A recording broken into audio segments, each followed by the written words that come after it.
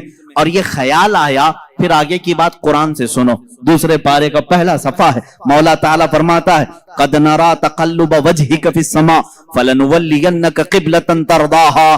اے رسول، حضور صلی اللہ تعالیٰ علیہ وسلم نے یہ خیال کیا دل میں، اور اس کے بعد کیا کیا؟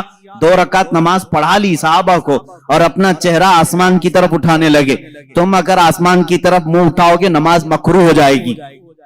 تم اگر اپنا چہرہ نماز کی حالت میں آسمان کی طرف اٹھاؤ گے نماز مکروہ ہے. رسول پاک صلی اللہ علیہ وسلم 2 رکعت کے بعد اپنا چہرہ پاک آسمان کی طرف اٹھانے لگے. 1 بار اٹھایا، 2 بار اٹھایا، 3 بار اٹھایا. آیت نازل ہو گئی، جبرائیل امین آ گئے یہ لے کر کے قد نرا تقلب وجہک فی السماء. اے محبوب، ہم نے آپ کا آسمان کی طرف چہرہ اٹھانا ہم دیکھ رہے ہیں. اے رسول، ہم آپ کا چہرہ اٹھانا دیکھ رہے ہیں، اور ہم آپ کو اس قبلے کی طرف پھیر دیں گے جہاں آپ کی مرضی ہے. فَوَلِّ وَجْهَكَ شَطْرَ الْمَسْجِدِ الْحَرَامِ. اور اللہ تعالیٰ نے پھر فوراً ایک آیت اور نازل فرمائی. پہلے کیا کہا رب تعالیٰ نے؟ اے حبیب، آپ کے دل میں جس قبلے کا خیال ہے، قبلتن ترضاہا، جس کی طرف آپ کی رضا ہے، اسی قبلے کی طرف ہم آپ کو پھیریں گے. پھیریں گے کب پھیریں گے؟ یہ ابھی نہیں آیا، فوراً آیت اتر گئی. ابھی تو یہ ظہر کی نماز میں تھے، جبرائیل امین نے آیت پیش کی فَوَلِّ وَجْهَكَ شَطْرَ الْمَسْجِدِ الْحَرَامِ. اے رسول، آپ کی خواہش ہوئی ہے، دیر کس بات کی؟ اسی حالت میں آپ پھر جائیں. آج سے قبلہ آپ کا خانہ کعبہ بنا دیا گیا ہے. یہ نہیں کہ یہ نماز ہو جائے ظہر کے بعد عصر سے جو ہے قبلہ ادھر ہوگا، مغرب سے ادھر ہوگا. نہیں، رسول نے خواہش ابھی کی ہے نماز میں، ابھی ہی قبلہ بدل دیا جائے. اسی لیے کہا گیا ہے یہ چہرے ناز کی ظاہری صورت تو میں نے بتایا، باطنی اس کی تاثیر یہ ہے اگر آسمان کی طرف یہ چہرہ اٹھ جائے تو قیامت تک آنے والے مسلمانوں کا قبلہ بدل جائے. قبلہ بدل گیا، اب دوبارہ قبلہ کوئی بدل نہیں سکتا. کس نے بدلا؟ چہرہ مصطفیٰ نے قبلہ بدلا ہے. یہ چہرہ مصطفیٰ آسمان کی طرف اٹھا ہی تھا کہ خانہ کعبہ قبلہ بن گیا. حضور مڑ گئے اور قبلہ کعبہ ہو گیا. پھر یہ 2 رکعت کعبے کی طرف منہ کر کے پڑی گئی. عزیزان گرامی، اس چہرہ ناز کی یہ حقیقی جو تاثیر ہے وہ میں عرض کر رہا ہوں. ایک ظاہری حسن و جمال ہے، ایک باطنی حسن و جمال ہے. دونوں جمال کے ساتھ میرے آقا صلی اللہ تعالیٰ علیہ وسلم اس دنیا میں تھے. اب یہاں میں اگر بتا دوں، ایک صحابی کہتے ہیں حضور صلی اللہ تعالیٰ علیہ وسلم کا جو حقیقی حسن و جمال تھا وہ تو کسی نے دیکھا ہی نہیں، کسی نے دیکھا نہیں. کیونکہ خود میرے آقا صلی اللہ تعالیٰ علیہ وسلم فرماتے ہیں میری حقیقت کو میرے رب کے سوا کوئی نہیں جانتا، کوئی نہیں جانتا. حقیقت محمدیہ کیا ہے یہ کوئی نہیں جانتا. میں مصر میں تھا اور وہاں پر ایک شیخ تھے، نابینا تھے، بڑے پائے کے بزرگ ہیں. 14 سال سے وہ صرف حقیقت محمدیہ پر جمعہ پڑھا رہے ہیں، خطبہ دے رہے ہیں. 14 سال ہو گئے اور اسی پر گفتگو ہے. آج تک ان کی مکمل نہیں ہوئی. ابھی بھی خبر یہ ملی تھی، اب تک وہ گفتگو کر رہے ہیں ہر جمعہ حقیقت محمدیہ.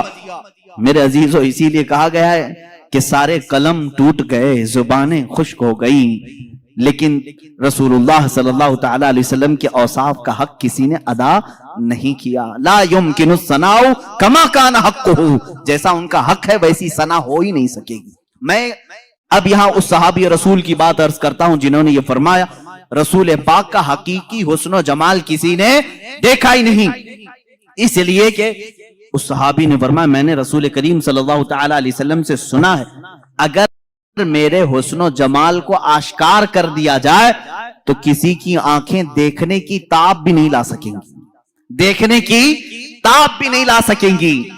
اس سے ریلیٹڈ روایت ہمیں یہ ملتی ہے جب معراج مصطفیٰ ہوئی، میرے آقا صلی اللہ تعالیٰ علیہ وسلم آسمانوں پر بلائے گئے.